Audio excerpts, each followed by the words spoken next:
Kasama ko po, Madam Chairperson, ang buo pong Management Committee ng Food and Drug Administration. Kasama po yung dalawang Deputy Director Generals, pati po lahat po ng Center Directors.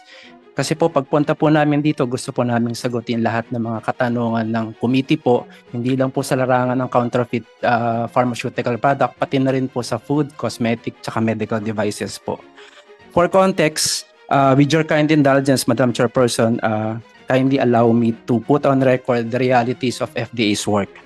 Within 3 minutes, please. Yes, Attorney. Madam Chairperson. Mga 2 minutes lang po, ma'am. The FDA's mandate po is the protection of public health. Maliwanag po yun. And the FDA does this through 2 core functions po. Yung una po, pre-market regulation, yan po yung tinatawag na licensing and registration. And yung pangalawa po is post-market enforcement. I think dito po yung topic po natin about post-market enforcement. Pero di-discuss ko na rin po briefly po, Madam Chairperson and Your Honors, yung dalawa pong core functions. Number 1 po, yung pre-market regulation. Ang FDA po processes approximately 254,000 applications kada taon, reviewed by fewer than 250 evaluators po, Madam Chairperson. That translates to about 1,016 applications handled by one evaluator annually, covering not only po pharma, but pati po food, drugs, medical devices, cosmetics, and other regulated health products.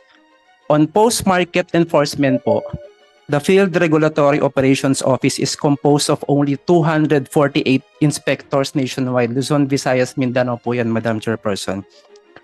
And sadly, meron lang po kaming 28 Regulatory Enforcement Unit officers serving as the FDA's primary enforcement arm. These officers monitor thousands of establishments, hundreds of thousands of products, and online sellers, including many operating outside the Philippine jurisdiction. Despite these limitations po, Madam Chairperson, Your Honors, kami po yung nagpupursige na gawin po yung aming trabaho. At wala po kaming ginagawang palusot dahil alam din po namin na meron din po kaming kakulangan din po sa enforcement dahil kulang din po kami financially and then ng human resource po. From 2014, the FDA was able to seize more than 860 million pesos worth of violative products.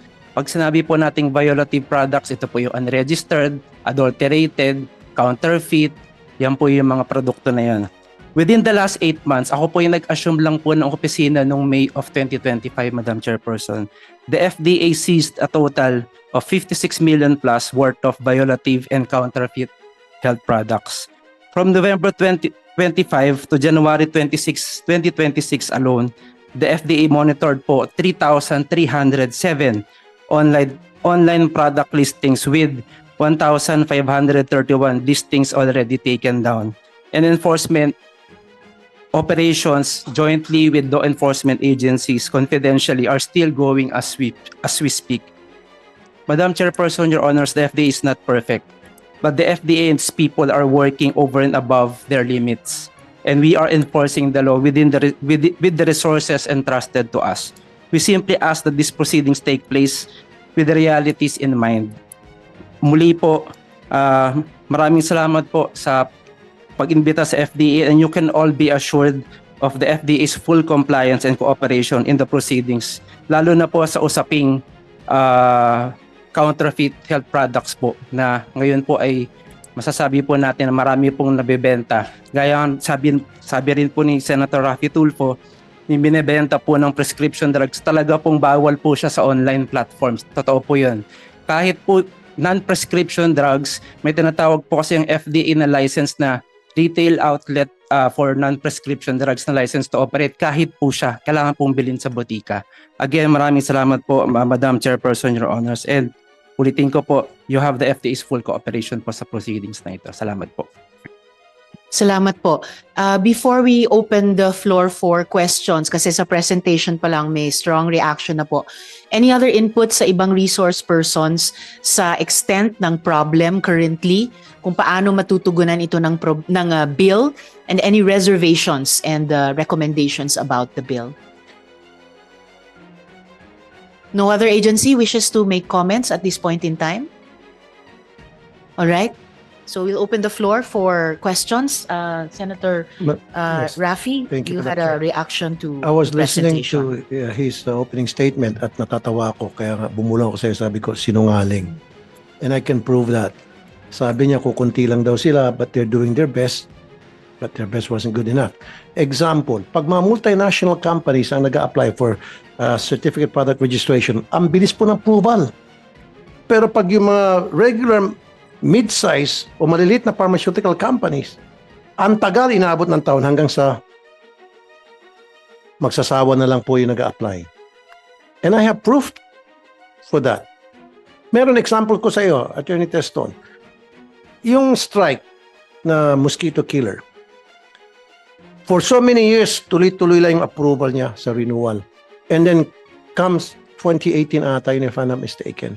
Kasi sila yung produkto na water-based. Kaya kahit na kumakain ka, mag-spray yan, hindi ka malalason. Unlike dun sa isang competitive na kompetensya na produkto.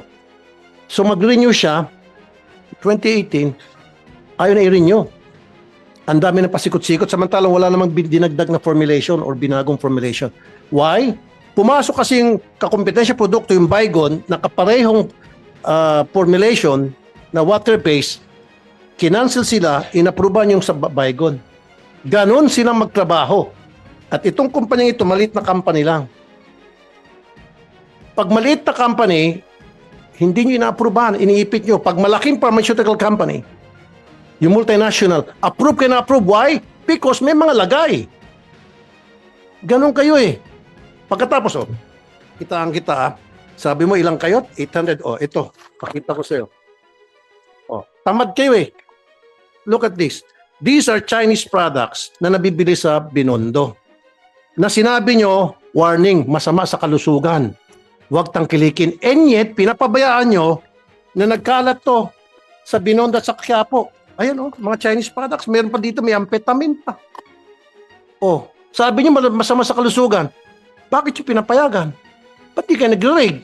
Di ba meron kayong enforcement group na armed kung kailangan? Di ba? Tapos meron pang biogesic dito na fake. Nasa yung biogesic na fake? Meron din kami nabili fake na biogesic, fake na Neozep, and fake na Decolgen. Ayan. Alam nyo, Director General, itong mga fake na medicines, hindi natin alam kung anong formulation ito. Maring masama sa kalusugan to. Kung hindi man siguro effective, okay lang sana. Hindi tumatalab. Pero paano kung may side effect? Bakit hindi nyo po nahuhuli ito? Ba't kami? 800 ang tao nyo, kami ang tao ko, 2 lang ang tumutok dito, ang dami namin nagawa. Yung sinasabi nyong 1,000, 50,000 mga nakumpiska nyo, kung kami nga, milyonis na agad. 2 tao lang. Napa-down namin, na-flag down.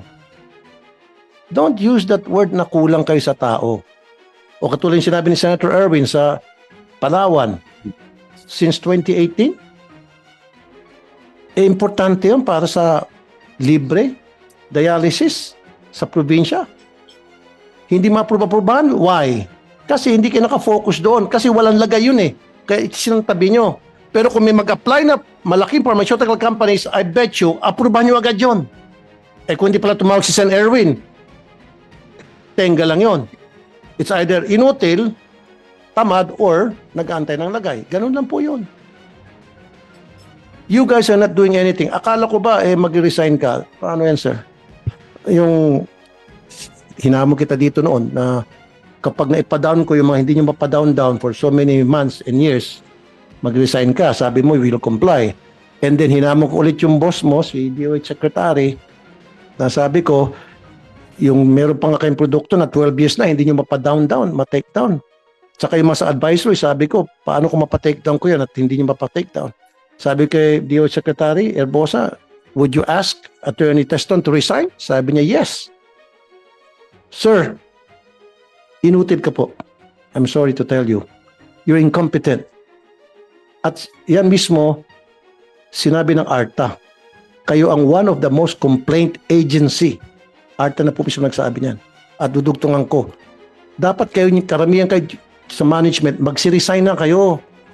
Inutil kayo eh. Wala kayong ginagawa kung hindi. Humintay lang siguro ng lagay mula sa mga malalaking pharmaceutical companies. Yung mga hindi naglalagay, sorry kayo, naglalagay, tuloy-tuloy lang, hindi kaya. Mabilis lang. Bakit nakalusot ito mga fake na mga Decolgen, fake na Newsep? Alam niyo po ito? Ang dami ito sa mga sari-sari store, nagkalat. Halos lahat ng sari-sari store pinupuntahan namin. So kawawa pala itong mga pobre kasi yung mga iba, Madam Chair, hindi naman sila pupunta sa mga Mercury. Kung ano yung pinakamalapit, tindahan, sari-sari store, bili sila dyan. Tapos mas mura. Oh, yung pala fake. Oh, hindi pa delikado to. Tapos meron pa yung injection na supposed to be para sa diabetes, Ozempic.